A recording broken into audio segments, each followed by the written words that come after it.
नमस्कार दोस्तों, मैं हूं आपके साथ जया कौशिक। पिछले कुछ दिनों से आपके बहुत से कमेंट्स मैसेज मिल रहे थे कि आप में से ज़्यादातर लोग ये जानना चाहते थे कि ईरान, इजराइल और अमेरिका के बीच जो तनाव बढ़ रहा है उसका भारत पर असली असर क्या होगा। एक आम भारतीय के लिए इस युद्ध के मायने क्या है और हमें इसे समझना क्यों ज़रूरी है। आज हम हेडलाइन से आगे बढ़कर उन आंकड़ों और कूटनीति की बात करेंगे जो सीधे आपकी और हमारी जिंदगी से जुड़े हैं। सबसे पहले भूगोल और गणित को समझिए। हम अक्सर न्यूज़ में हॉर्म्यूज की खाड़ी, स्ट्रेट ऑफ हॉर्म्यूज जैसे शब्द सुनते हैं। दुनिया के नक्शे पर यह महज 33 किलोमीटर चौड़ा एक समुद्री रास्ता है, लेकिन इसकी अहमियत यह है कि पूरी दुनिया का 20% कच्चा तेल और 25% गैस यहीं से गुजरती है। ईरान की इस्लामिक रिवॉल्यूशनरी गार्ड कॉर्प्स यानी कि IRGC ने अब इस रास्ते पर पूर्ण नियंत्रण का दावा किया है।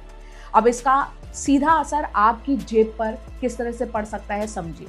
भारत अपनी ज़रूरत का 85% तेल बाहर से मंगवाता है। अगर युद्ध की वजह से ये सप्लाई चेन बाधित हुई तो पेट्रोल की कीमतें 150 रुपये के पार जा सकती है। और याद रखिए, जब डीजल महंगा होता है तो ट्रांसपोर्टेशन महंगा होता है, जिससे आपकी सब्जी, फल, राशन सब महंगे हो जाते हैं। अब ये भी समझिए कि यहाँ ये ऐसा एक एंगल है जिसकी चर्चा मीडिया में कम हो रही है। खबरें हैं कि ईरान ने ये समुद्री रास्ता सिर्फ चीन के जहाज़ों के लिए खुला रखा है। चीन ईरान के तेल का सबसे बड़ा खरीदार है और उसका रणनीतिक साथी भी है वो। और इसका गहरा असर देखिए, अगर चीन को सस्ता तेल मिलता रहा और भारत का रास्ता बंद रहा तो ये भारत की आर्थिक नाकाबंदी जैसा होगा।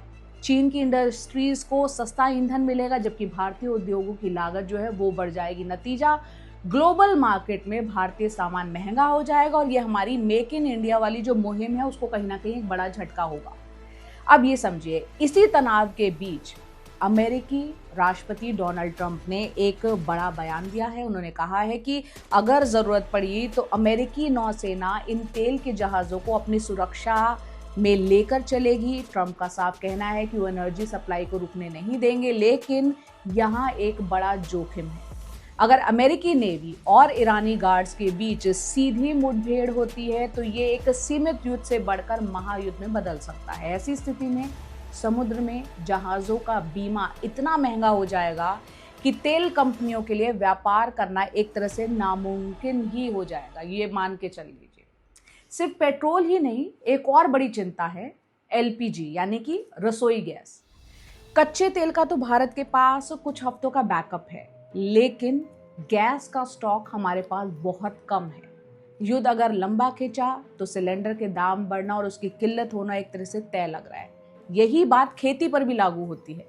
भारत अपनी फसलों के लिए यूरिया और खाद के लिए ईरान और उसके जो पड़ोसी देश है उन पर निर्भर है। अगर खाद की सप्लाई रुकी तो किसान की लागत बढ़ेगी और आने वाले समय में दालें, चावल, गेहूं, ये सब की कीमतें बढ़ेंगी। एक आम आदमी की पहुंच से एक तरह से वो बाहर हो सकती है। तीसरे पहलू पे बात करते हैं जो कि सबसे संवेदनशील पहलू है, और वो है हमारे लोग जो कि सऊदी अरब, UAE, कतर जैसे देशों में लगभग 90 लाख भारतीय काम करते हैं। ये लोग हर साल करीब $100 अरब भारत भेजते हैं। ये पैसा भारत के विदेशी मुद्रा भंडार का को मजबूत रखता है। वहाँ युद्ध के बादल अगर मंडराते हैं तो उसकी सुरक्षा सबसे बड़ी एक चिंता है। सरकार को ने एक बड़ा रेस्क्यू ऑपरेशन करके बाहर लाना पड़ेगा इन भारतीयों को। अगर वहाँ से पैसा यहाँ नहीं आएगा तो डॉलर के मुकाबले जो भारतीय रुपया है वो कमज़ोर हो जाएगा, जिससे आपका मोबाइल, लैपटॉप, ये सब कुछ जो है महंगे हो जाएंगे। तो ईरान सिर्फ तेल का स्रोत नहीं है, वो भारत के लिए एक रणनीतिक ज़रूरत है।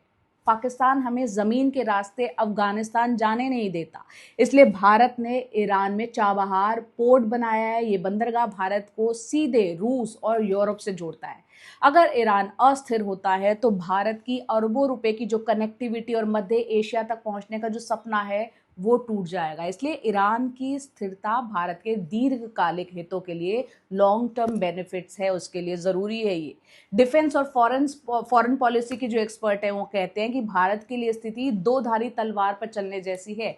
एक तरफ हमारा पुराना भरोसेमंद दोस्त ईरान है जो हमारी ऊर्जा और कनेक्टिविटी की एक चाबी है, और दूसरी तरफ पिछले कुछ वक्त से अमेरिका और इसराइल के साथ हमारी बढ़ती हुई रणनीतिक और तकनीकी नज़दीकियां हैं।